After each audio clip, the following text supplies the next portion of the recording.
What's going on? My name is Gregory and I'm a second-year medical student living in Brisbane. Here I talk about my journey through school as well as other neat things. Today I want to talk about 5 things that you can start at any point in your college career to make your application to medical school a really strong and competitive one.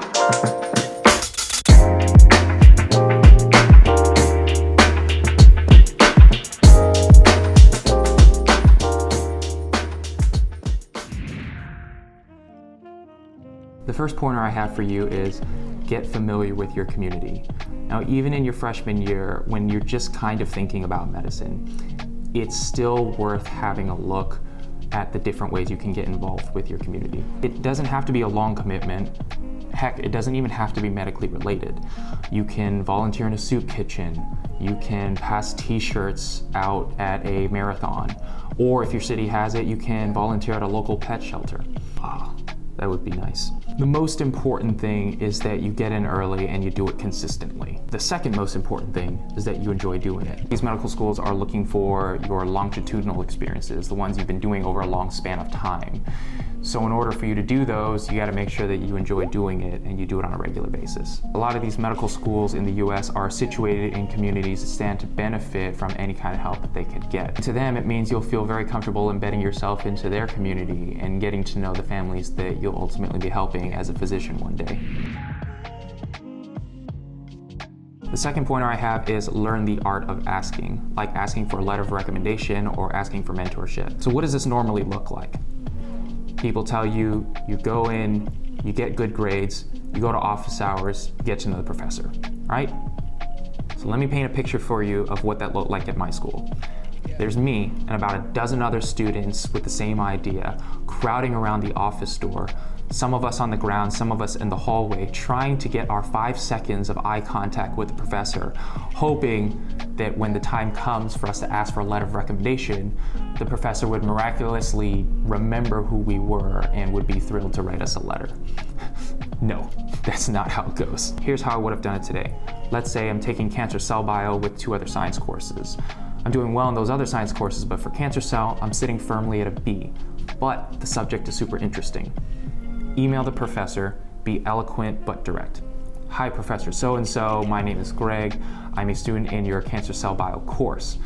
I'm interested in applying to medical school. Would you consider writing a letter of recommendation for me that I will need in a few months? If this sounds good, can we schedule a time to discuss this further in person? Done, that's it. Next one. The third point I have for you is do the fun elective that looks fun. Now, I know what you're thinking, and before you finish that thought, let me put your mind at ease. Yes, you do have time. Even if you're a bio major or a pre-medical major and you think it's impossible, it's not going to harm your application at all if they saw that you took a couple dance classes or film classes. And if anything, these fun electives are going to make you a more interesting applicant and give you a juicier application. Besides, if any of these turn into hobbies down the road, it's going to pay off in dividends in medical school when you're looking for a way to unwind after a long, grueling day of Anki. The next pointer I have for you has been said before, but it cannot be said enough, and that is focus on yourself and your own progress rather than comparing yourself to others. And for me, that struggle came with the MCAT. Shout out to Abby's Anatomy on Instagram for showing me that the MCAT is just a score. It does not define you as a person. Even though I was studying for the same exam as my friends at the same time, I saw that they were pulling further ahead with their scores, and that made it extremely difficult for me to focus on myself. Rather than focusing on the things I could improve on, I started fixating on the things that I was doing poorly. I was consumed with this exam, and I got it in my head that if I could not break a 510, I was not worthy of being a medical student. Certainly didn't help seeing all these newly accepted students post on YouTube and Instagram saying how I got in the 99th percentile on my MCAT and got into all these schools, and now you can do it too. And look, if that energizes you, then roll with it. But for me, it did nothing but frustrate me even more because I wasn't able to relate to their success or their journey. And I think for me, it was important to find somebody that I can relate to, somebody who didn't score in the 99th percentile, but also worked really hard to earn the score that they got. Abby's Anatomy on Instagram did that for me.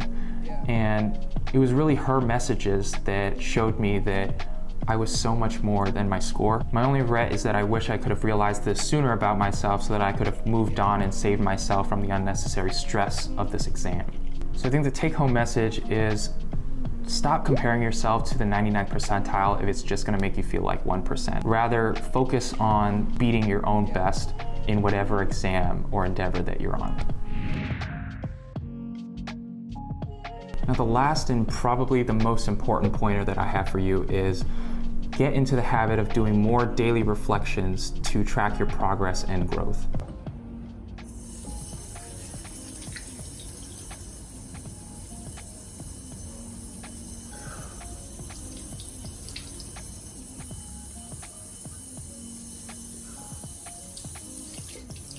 One of the things you're going to have to get good at is marketing yourself. This is going to be an invaluable skill to have when you ultimately decide to go to medical school. And even if you're not pre-med, being able to articulate your strengths is going to have tremendous benefits down the road. Now, if you like to write your self-reflections like I do, then you'll know that starting is always the hardest part. But I find that if you start from the middle, then that often takes a lot of the pressure off and eliminates a lot of the mental friction that's holding you back. YouTuber Ali Abdaal often mentions FBR from a book that he read, and that stands for fast, bad, and wrong. This tells you that your first draft ought to be fast, it will be bad, and it will be wrong, but it gets you started. And that's the most important part. The second part to this is staying consistent, and I think this is probably the most important component of the self-reflection. You know, certainly it's easier to write about the day when something exciting goes on, right? Oh, I volunteered at a 5K at the first aid station, someone had hurt themselves, I helped patch them up, and this supported my desire to go into medicine. Well, let me ask you this. What about the days that you're not volunteering? Do you think growth happens then too? Probably.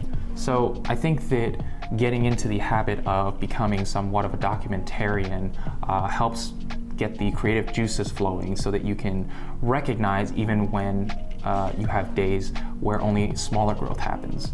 So if you're new to this whole self-reflection thing, then here's my challenge for you. Anytime you're doing something new, which should literally be every time if you're starting college, schedule out a time where you're going to think and write about it. Particularly if you're taking up a new task, think about the process of learning this new thing or doing this new thing, and also reflect on your feelings about it and the thoughts that go through your mind. Just put it out on paper. Do this maybe, you don't have to do it every day at the beginning. Just do it once a week before you go out on Friday night. If you're still having trouble starting with self-reflection, then there's another thing that you can try that might feel a little weird at first, but is totally worth doing. And that is asking a few of your closest friends what they think your strongest qualities are as a person and a friend. I never did this. I certainly never reflected on it, but the people in our lives are there for a reason, right? Usually they stay there because we offer them some kind of value that enriches their lives. So it's worth asking them so that you can get to the root of it and put into words what values they see in you. Once they do that and you have those qualities on paper, hopefully you'll be at a good starting point now to start learning how to market yourself. Well, if you made it to the end of this video, I want to give you a big thank you. I appreciate your attention. Now, I know that there's a lot of advice pieces out there for pre-meds by medical students, but my belief is that they all come from different perspectives, different walks of life. And so that my hope is by me putting this out there that one or two students watching this can feel like they can relate to my journey. So for the one or two of you out there, I hope this was helpful. If you liked this video or if you have any questions, please leave them in the comments down below. I would love to hear from you. Thank you so much. I'll see you in the next one. Bye.